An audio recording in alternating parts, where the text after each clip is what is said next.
নিখিল, আমি ঠিক করেছি এবার থেকে টিউশনি পড়াবো। আমি তো কম টাকা রোজগার করি না, অল্প কিছু টাকার জন্য টিউশনি পড়ানোর কি দরকার? রোজগারটা তুমি করো, আমি না। ওটা তোমার টাকা, আমার না।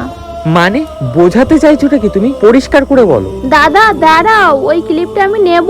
সেদিন বাড়ির সামনে একটা ফেরিওয়ালা এসেছিল তোমায় ডাকি 20টা টাকা নেওয়ার জন্য। দেখলাম তুমি ঘরে নেই, তাই ভাবলাম তোমার মানিব্যাগ থেকে নিয়ে নি, তুমি আসলে জানিয়ে দেব। বৃষ্টি, কি হচ্ছে এটা? লাখ লাখ টাকা খরচ করে আমি বাড়ি থেকে চোর নিয়ে এসেছি। নিখিল, আমি চুরি করলাম কোথায়? 20 টাকা দরকার ছিল।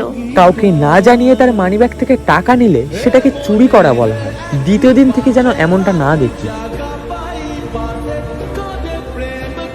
যদি আমি সত্যিটা তখনই তোমাকে জানাতাম, তাহলে তোমার ওই আসল রূপটা আমি দেখতে পেতাম না। তোমার মনে পড়ে বিয়ের পর কবে তুমি আমার হাতে কিছু টাকা দিয়ে বলেছো তোমার যা কিছু লাগবে কিনে নিও? আমার কখনো কোনো কিছু দরকার হলে সবসময় তোমার কাছে কুকুরের মতন হাত পাততে হয়। সত্যি, এখন মেয়েদেরকেও নিজের পায়ে দাঁড়ানোটা খুব দরকার।